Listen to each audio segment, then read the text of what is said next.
यार मुझे आईसीसी की ये चीज़ बहुत ही बेहतरीन लगी है कि फाइनली उन्हें पक्कू की वर्थ रियलाइज हो गई। जी हाँ दोस्तों, इसी वजह से दुबई की जिस पिच पर हमने पक्कू को रेला था, उन्हीं को ट्रिब्यूट देते हुए उसी पिच पर चैंपियंस ट्रॉफी का ग्रैंड फिनाले रखा जा रहा है।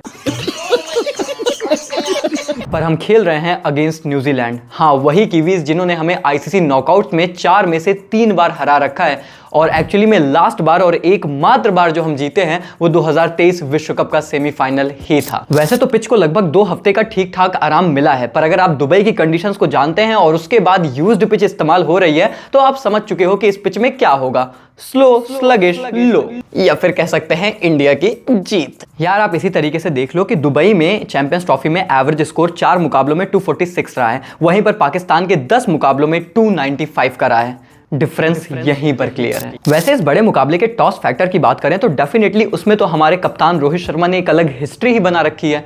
और बनाओ भाई, आप 14 नहीं, आप 24 टॉस हारो जब तक आप मैच जीत रहे हो, लेकिन अगर मैच हारे तो फिर तो आपको पता ही है ना, हम हर चीज में ब्लेम करते ही हैं। यार तुम लोगों को सही बता रहा हूं, मैं लिटरली यही सोच रहा था कि अभी रोहित शर्मा इतने टॉस हार रहे हैं और कोई कुछ नहीं कह रहा है, लोग मजाक उड़ा रहे हैं कि भाई हमें तो टॉस में एल ही मिलता है। पर लिटरली अगर कोई एक आधा बड़ा मुकाबला हम हार गए ना, तो फिर देखना सब लोग किस तरीके से इसी टॉस के रिकॉर्ड पर फूटने वाले हैं। तो टॉस के परिणाम में तो भारत को बदलाव की जरूरत है, और मैं कह रहा हूं उसके लिए माही भाई से अच्छा कोई विकल्प है नहीं। इंपैक्ट प्लेयर में माही भाई को टॉस में लेकर आते हैं रोहित भाई, कोई दिक्कत नहीं है। और मैं आपको बता रहा हूं, माही भाई तो ऐसे है ना कि टॉस उस तरफ नहीं गिरेगा जो वो बोलेंगे, जो वो बोलेंगे वही आएगा। तो टॉस में तो बदलाव चाहिए, पर क्या 11 में भी बदलाव चाहिए, उस पर बात करते हैं। खैर टीम इंडिया के चेंजेस की बात करें तो आप सारे मुकाबले जीत रहे हो तो definitely you don't want to change that winning combination. But then अगर आप कुलदीप यादव के आंकड़े देखते हो इन इंपॉर्टेंट मैचेस, तो मुझे लगता है कि आपको एक मीम याद आ जाता है कि फुटबॉल देखूं रात भर और इंपॉर्टेंट मैचेस में विकेट लूं, बाकी आप जान रहे हो। पर यार मजाक से हटके लेफ्ट हैंड बल्लेबाज न्यूजीलैंड के लाइनअप में बहुत ज्यादा हैं, और उनको टैकल करने के लिए आप वॉशिंगटन सुंदर का विकल्प जरूर ला सकते हो एज एन ऑफ स्पिनर।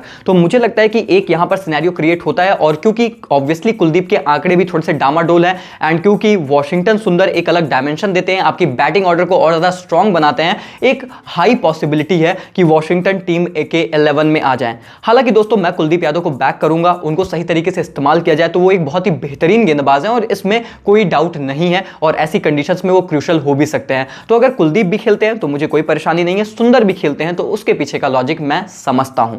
बाकी यार आपको पता ही है कि हमारा मिडिल ऑर्डर हमारा स्ट्रेंथ है, जो हमें दूसरी टीमों से अलग बनाता है। फिर चाहे विराट हो, श्रेयस हो, हार्दिक हो, केएल हो, सारे खिलाड़ी इंपॉर्टेंट हैं। और फिर जिस तरीके से विराट कोहली ने अब लेग स्पिन के भी अगेंस्ट इश्यूज दिखाना बंद कर दिए, स्पिन को अच्छा खेल रहे हैं, अच्छे से पढ़ रहे हैं, अच्छे से जड़ रहे हैं, और अगर चेस करने आ गए तो फिर तो चेस मास्टर बन ही जाएंगे। So it's all looking good, just like 2023 का वर्ल्ड कप।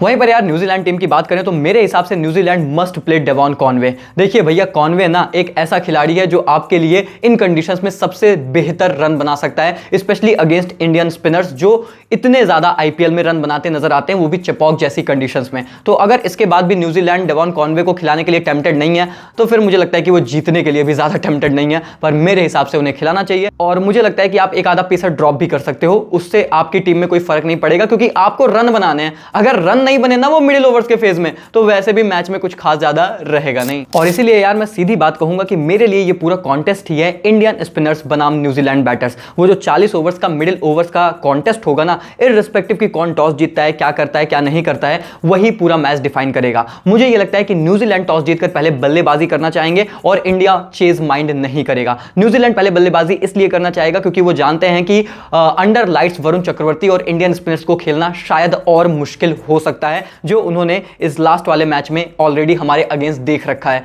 सो मुझे लगता है कि टैक्टिकली ये सारे डिसीजंस लिए जा सकते हैं। बाकी यार पिच को भी देखना पड़ेगा कि वो क्या सेकंड इनिंग्स में और स्लो डाउन होगी, नहीं होगी। ये सारे फैक्टर्स टीम कंबाइन करेंगी इस बड़े और प्रमुख मुकाबले के लिए। ऑब्वियसली इंडिया काफी हद तक फेवरेट्स है, पर भाई मैं न्यूजीलैंड को कभी हल्के में नहीं लेता, और रिस्पेक्ट भी इसीलिए करता हूं न्यूजीलैंड की, क्योंकि ना रोते हैं, ना गाते हैं, ना चिल्लाते हैं, आएंगे, खेलेंगे, कंडीशंस हैं, अलग हैं, क्या है, कुछ नहीं है, ड्रामा से मतलब नहीं है, अच्छी क्रिकेट खेलना उनकी इंटेंशन है। तो मेरे हिसाब से it is going to be one hell of a finale. और मेरे लिए यार इंडिया तो माई मतलब इंडिया ही है, और न्यूजीलैंड भी मेरी आपको पता है सेकंड फेवरेट टीम आती है। तो मेरे लिए तो भाई बहुत ही तगड़ा मैच है, और पूरी तरीके से यार इंडिया को सपोर्ट रहेगा। आप भी आ जाइए कमेंट सेक्शन में, टीम इंडिया के लिए लहरा दो, लहरा दो। जी हाँ, कमेंट्स में आ जाओ, वीडियो को लाइक कर दो, चैनल को सब्सक्राइब कर दो। बाकी मिलते हैं तब तक के लिए, take care, good bye, thank you so much.